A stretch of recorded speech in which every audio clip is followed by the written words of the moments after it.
नमस्कार, मैं गुरजीत सिंह। आज हम मल्टी सिलेंडर इंजन का टेपर डी एडजस्ट करने जा रहे हैं। ये 3 सिलेंडर इंजन है, तो इसके लिए सबसे पहले आपको पता इसका होना चाहिए इसका फायरिंग ऑर्डर की। तो 3 सिलेंडर इंजन के अंदर 2 फायरिंग ऑर्डर आते हैं, 123 भी आता है और 132 भी आता है, 1 2 3 या फिर 1 3 2। मतलब अगर फायरिंग ऑर्डर 123 है तो इसका मतलब कि सबसे पहले कौन सा 1 नंबर पिस्टन टॉप पे आएगा, मतलब कंप्रेशन के एंड में आएगा जब फ्यूल का छिड़काव होगा। फिर 2 नंबर आएगा, फिर उसके बाद 3 नंबर आएगा। ठीक है जी। तो ऐसे ही अगर फायरिंग ऑर्डर 132 है, 132 है, तो उसके लिए पहले 1 नंबर आएगा टॉप पे, फिर 3 नंबर आएगा और उसके बाद फिर 2 नंबर आएगा। अब थोड़ा हम जानते हैं कि टेपर क्लियरेंस करते क्यों हैं। पहले ये समझिए कि 2 पोजीशन में किया जाता है, एक तो हॉट पोजीशन बोलते हैं, दूसरा कोल्ड पोजीशन बोलते हैं। अभी जो हम टेपर क्लियरेंस कर रहे हैं ये कोल्ड पोजीशन के अंदर कर रहे हैं, जबकि इंजन गर्म नहीं है। अगर इंजन गर्म नहीं है तो उसको हम कोल्ड पोजीशन बोलते हैं। तो कंपनियां मोस्टली कोल्ड के अंदर रिकमेंड किया जाता है। फिर भी कुछ मतलब अगर आपको हॉट के अंदर जब इंजन गर्म हो जाता है उसके बाद अगर आपको टेम्पर क्लियरेंस चेक करना है तो उसका डाटा अलग कंपनी प्रोवाइड करती है कि हॉट जब इंजन गर्म हो जाता है तो कितना क्लियरेंस होना चाहिए। ठीक है ना। क्लियरेंस होता क्या ये देखिए, थोड़ा पास आ जाइए। क्लियरेंस एक गैप होता है, मतलब इन दोनों के बीच का मेजरमेंट होता है, वाल्व टिप और रॉकर आर्म टिप के बीच का। ये देखिए, थोड़ा देखो, इसको हिल रहा है ना, थोड़ा साउंड भी आ रहा होगा इसका। तो यहाँ पे क्या है, इन दोनों के बीच का ऐसे क्लियरेंस छोड़ा जाता है। इनलेट का कई बार अलग छोड़ते हैं, मतलब इनलेट का अलग रहता है, एग्जॉस्ट वालों का अलग रहता है। कुछ कंपनियाँ ऐसी होती है कि दोनों का सेम रहता है, मतलब इंजन के हिसाब से डाटा वेरी करता है अलग अलग उसके ऊपर। ऐसा क्यों होता है? मेनली अगर दोनों में डिफरेंस है, जैसे कि मान के चलिए ये इनलेट वाल्व है, एग्जॉस्ट वाल्व है, तो हमेशा जो टेपर क्लियरेंस अगर कम रहेगा तो किसका रहेगा? वो इनलेट वालों का रहेगा। क्योंकि इनलेट वालों का कम क्यों रहता है? क्योंकि हर बार ठंडी हवा को, फ्रेश एयर को अंदर आना रहता है। ठीक है ना।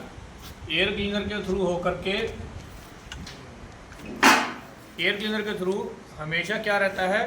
ठंडी हवा अंदर आती है। तो इस कारण इनलेट जो वाल्व हमारा होता है उसका टेम्परेचर थोड़ा कम रहता है comparatively exhaust valve. Exhaust valve के थ्रू हमेशा गर्म गैसें वगैरह बाहर निकलती हैं, धुआं निकलता है बहुत ज़्यादा। इंजन का अंदर का टेम्परेचर, अगर हम मान लो एग्जॉस्ट का, साइलेंसर का टेम्परेचर की बात भी करें तो लगभग वो भी 450, 550, इवन के 600, 650 डिग्री तक भी चला जाता है साइलेंसर का टेम्परेचर। जैसे आप इधर देखोगे ना, अगर मतलब ये साइलेंसर लगा के रखा हुआ है, ठीक है ना, इधर साइलेंसर लगा के रखा है, अगर हम यहाँ पे एक सेंसर लगा दें कि एग्जॉस्ट गैस यहाँ पे कितना गर्म निकल रही है, तो उसका जो टेम्परेचर रहेगा लगभग, ये मान के चलिए अलग अलग इंजन में अलग अलग रहता है, तो ये मान के चलिए लगभग 650, 670 डिग्री तक वो लगभग चला जाता है। ठीक है ना। तो ऐसे में क्या होता है, जब इंजन गर्म होता है तो जितने हमारे वाल्व बने हुए हैं, इनलेट वाल्व है, एग्जॉस्ट वाल्व है, ये किसी न किसी मेटल के बने रहते हैं। तो हमेशा मेटल का ये मान के चलिए कि काम है कि जैसे ही मेटल को गर्म किया जाएगा तो वो थोड़ी सी फैल जाती है। अगर उसी मेटल को आप कहीं ठंडी जगह पे फ्रिज में रख देंगे, मान लो बर्फ़ वाले डब्बे में रख दिया, तो क्या होगा, हल्की सी वो सिकुड़ जाएगी, उसकी लंबाई कम हो जाएगी। ये बिल्कुल बहुत मतलब माइनर होती है, छाव में होती है। ठीक है ना।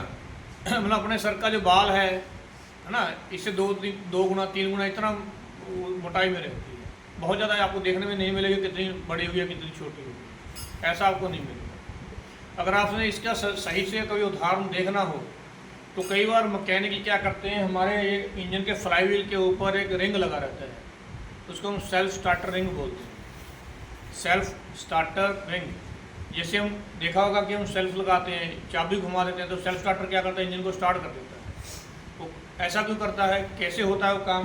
तो इधर साइड में उन्होंने मतलब सेल्फ स्टार्टर लगा के रखा है ना, तो क्या करता है आगे फ्लाईव्हील पे जो दांतेदार रिंग बड़ा होता है उसको घुमाना चालू करता है, ठीक है ना।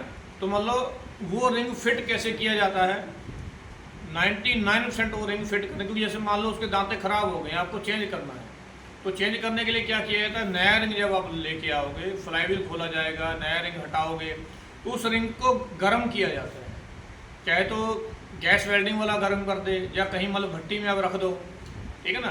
क्योंकि उससे क्या होगा, उसकी जो डायामीटर है, रिंग का जो डायामीटर है वो बढ़ जाएगा, ठीक है। और उसको हम फ्लाईव्हील पे लगा के रखेंगे तो जैसे ही ठंडा हो जाएगा सिकुड़ जाएगा, तो उससे वो पूरा टाइट कर लेगा। हालांकि कंपनी उसमें क्या देती है, साथ में नट बोल्ट भी देती है उस लगाने के लिए, लेकिन बहुत फिर भी पहले कंपनी को बहुत ऐसी आते थे जो खाली ठंडा होने के कारण उसको चिपक जाता रहेगा, ताकि उसको फ्लाईव्हील के ऊपर वो स्लाइड नहीं करेगा, खिसकेगा नहीं, ठीक है जी। तो वो क्यों हुआ, जब ठंडा होगा तो रिंग बाहर नहीं आएगा, लेकिन जब गर्म था तो आराम से उसके ऊपर लग जाएगा। मतलब वो रिंग ने क्या किया, जब उसको गर्म किया गया तो उसका डायामीटर हल्का सा बढ़ गया, बड़ा हो गया, ठीक है ना। लेकिन जैसे उसको ठंडा किया तो दोबारा फिर वो सिकुड़ गया, तो उसको फ्लाईव्हील को पकड़ लिया। ऐसे सेम टू सेम यहाँ वर्क करता है। मतलब हम क्या करते हैं, देखिए ये जो टेपर्ड क्लियरेंस है, इसको टैपेड हालांकि साइड में होती है, इसको हम रॉकर आर्म बोलते हैं। ये जो पार्ट आपके सामने दिख रहा है इसको क्या बोला जाता है, रॉकर आर्म बोला जाता है। इधर वाल्व का टिप आ गया, ठीक है जी। तो इन दोनों के बीच में जो क्लियरेंस रहता है वैसे देखा जाए तो उसके अगर मान लो हम क्लियरेंस ना छोड़े, ठंडा इंजन है, क्लियरेंस ना छोड़े तो कोई दिक्कत नहीं, इंजन स्टार्ट हो जाएगा, बिल्कुल 0-0 कर देते हैं। लेकिन जब इंजन गर्म होगा तो उसके बाद क्या होता है, फिर वाल्व की लेंथ हल्का सा बढ़ जाती है। जब उसकी वाल्व की लेंथ बढ़ेगी तो क्या होगा, वो इस रॉकर आर्म को ऊपर उठाएगा, रॉकर आर्म ऊपर उठेगी तो दूसरा कॉर्नर इसका नीचे जाएगा। यहाँ पे देखिए यहाँ पे शाफ्ट लगी हुई है, ये कैसे काम करती है, जैसे ये मान के चलिए ये है हमारा स्पैनर है ना। अब एक साइड को ऊपर उठाओगे, दूसरा साइड क्या जाएगा, नीचे चला जाएगा, ये कॉर्नर नीचे जाएगा। इसके नीचे यहाँ पे क्या लगा हुआ है, देखिए यहाँ है पुश रॉड है, तो पुश रॉड को दबाएगी वो, पुश रॉड के नीचे क्या लगा हुआ है, वहाँ टैपेड लगी हुई है, टैपेड के नीचे क्या आ जाएगा, केम शाफ्ट आ जाएगी, उसके बाद जो ऑपरेट कर रही है केम शाफ्ट पूरा। तो कहने का मतलब इधर कहीं स्पेस नहीं है, अगर ये साइड ऊपर उठेगी तो ये डाउनवर्ड जाएगी, नीचे जाएगी, नीचे पुश रॉड है, पुश रॉड के नीचे टैपेड है, टैपेड के नीचे क्या आ जाएगा, केम शाफ्ट आ जाएगी। तो वहाँ कहीं स्पेस नहीं है जिसके कारण इसको ऊपर उठा दे।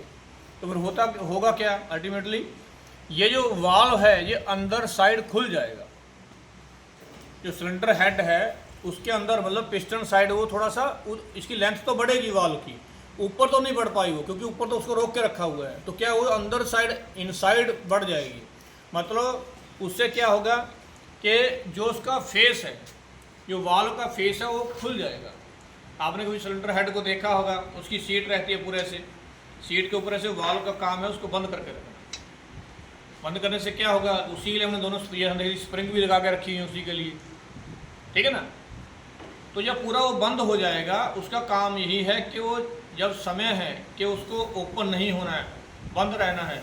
जैसे कंप्रेशन स्ट्रोक में जब हवा को कंप्रेस करेंगे, वाल्व को बंद रहना है। अगर वो वहाँ पे ओपन हो गया, हल्का सा भी ओपन हुआ, लीकेज भी कर गया, तो क्या होगा, पूरी हवा बाहर निकल जाएगी, एग्जास्ट से रास्ते भी निकल जाएगी, जो भी वाल्व हुआ एग्जास्ट रास्ते या इनलेट के वाल्व के रास्ते, जो अगर थोड़ा सा भी लीक हो गया तो बाहर निकल जाएगी। तो यहाँ पे अगर मान लो वाल्व डाउनवर्ड चला गया, थोड़ा सा नीचे चला गया, इसका मतलब क्या हो गया, फेस से क्या हो गया, वो लीक हो गया।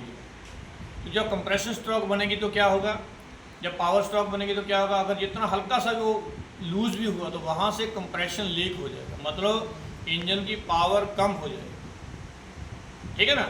तो इसलिए हम क्या करते हैं, इन दोनों के बीच में हल्का सा गैप छोड़ा जाता है, क्लियरेंस छोड़ा जाता है, ताकि इंजन गर्म होने के बाद भी वो थोड़ा सा गैप बना के रखे और दोनों वाल्व, इनलेट वाल्व और एग्जॉस्ट वाल्व दोनों बढ़िया से बंद हो सके, ठीक है ना। अगर हम पूरा क्लियरेंस नहीं छोड़ेंगे, है ना, जो नहीं छोड़ेंगे या कम छोड़ेंगे, तो उस कंडीशन में क्या होगा, वो हल्का सा दबा रहेगा, ठीक है ना। ऐसा नहीं होना चाहिए। तो पहला तो ये हो गया कि दोनों वाल्व प्रॉपर से बंद होने चाहिए, ठीक है ना। ये तो पहला हो गया, ठीक है ना, ताकि दोनों वाल्व के अंदर क्लियरेंस होना चाहिए। और दूसरा क्या है, यहाँ पे देखिए उन्हें स्प्रिंग लगा के रखे हैं। इस स्प्रिंग का काम है दोनों वाल्व को बंद करके रखना। अगर मान के चलिए, पहले तो हम ये बात कर रहे थे कि यहाँ का क्लियरेंस ना हो। अगर हम बात करते हैं, अगर मान लो क्लियरेंस आपने कम कर दिया, मतलब हमेशा हल्का सा वाल अगर दबा रहेगा, अगर दबा रहेगा तो क्या होगा, दोनों वाल अंदर लीक करेंगे, है कि नहीं, और ये स्प्रिंग भी दोनों उसको बंद नहीं कर पाएंगे। इसलिए इन दोनों के अंदर जो क्लियरेंस प्रॉपर होना चाहिए।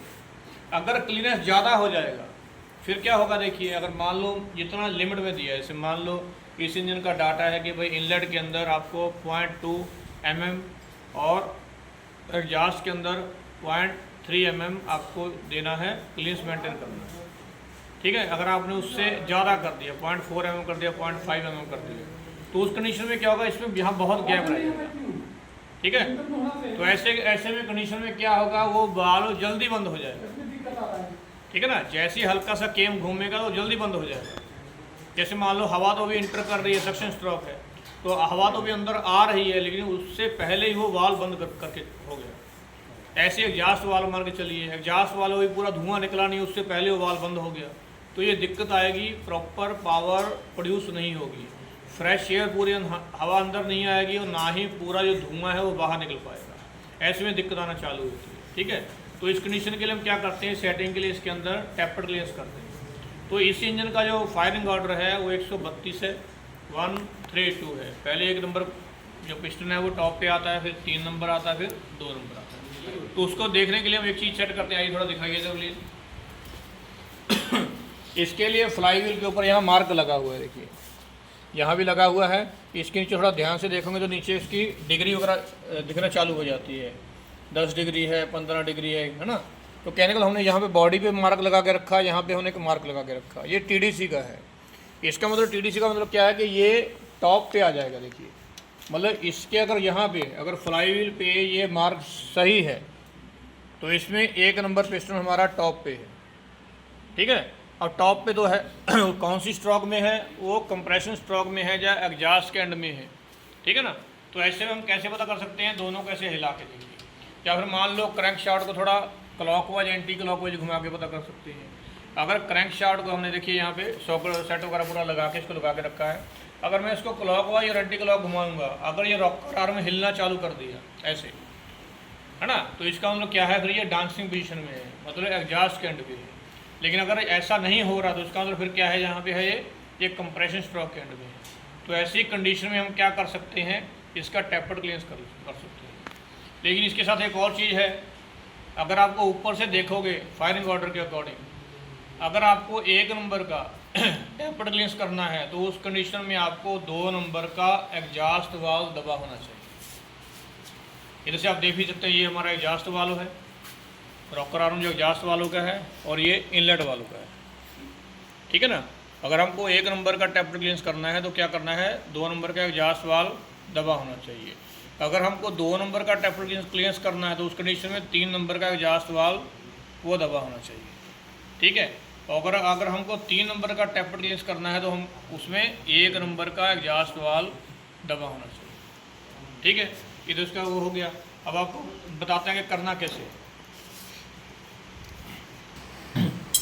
तो इसके लिए मेज हमारे पास जो स्पैनर होने चाहिए, ये पहले मेजरिंग हमारे पास फिलर गेज होनी चाहिए, इसको फिलर गेज बोलते हैं, स्क्रू ड्राइवर है और रिंग स्पैनर है। तो उसके लिए आपको क्या करना है, देखिए यहाँ पे जितना आपको इसका टेपर्ड क्लियरेंस एडजस्ट करना है उतने वाली इसके ऊपर मतलब लिखा रहता है। अगर आपको थोड़ा ध्यान से देखिएगा, यहाँ पे लिखा हुआ है 0.20 mm, ठीक है ना।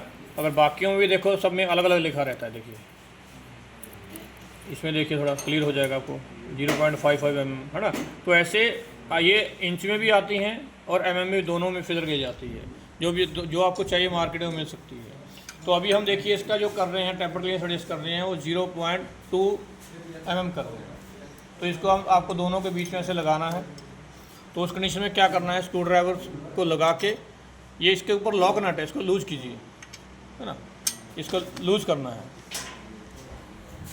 हाँ, उसको लूज कर लिया, ठीक है ना, इसको लगा के रखें। अब इसको क्या करना है, आपको स्क्रू ड्राइवर को थोड़ा हल्का का टाइट करते रहना है और इसको स्लाइड करते रहना है। ऐसे मतलब आपको इतना टाइट करना है, अगर ज़्यादा देर टाइट हो तो बिल्कुल लॉक हो जाएगी, हिलेगी नहीं। आपको हल्का सा उल्टा घुमाना ताकि बिल्कुल ये स्लाइड करती रहे, आपको पता चले, फील करना है जितना इसका क्लियरेंस, उसको इसीलिए फिलर गेज बोलते हैं। तो फील होना चाहिए कि हाँ इतना है, ठीक है ना। और दोनों साइड में घिसना चाहिए वो। अब इसको यहाँ पे स्क्रू ड्राइवर को होल्ड करके रखना है बढ़िया से, और साथ में क्या करना है आपको, इसको लॉक कर देना है। लॉक कर दीजिए, जो उसका ये ऊपर का नट है उसको बढ़िया से लॉक करना है।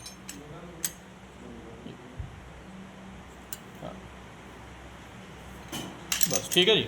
तो ये हमारा इनलेट वाल्व का हो गया। अभी हम दूसरा करेंगे, वो हमारा है एग्जॉस्ट वाल्व का। तो उसके लिए अपने को करना है 0.30 mm।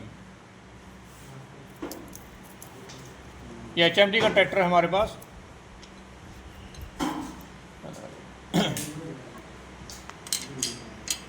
स्क्रू ड्राइवर को थोड़ा टाइट कीजिए, बस देखिए ये स्लाइड कर रहा है ना, बस इतना टाइट होना चाहिए। अब स्क्रू ड्राइवर को होल्ड करके रखिए और टाइट कर दीजिए स्क्रू नट को, फुल टाइट कर दीजिए।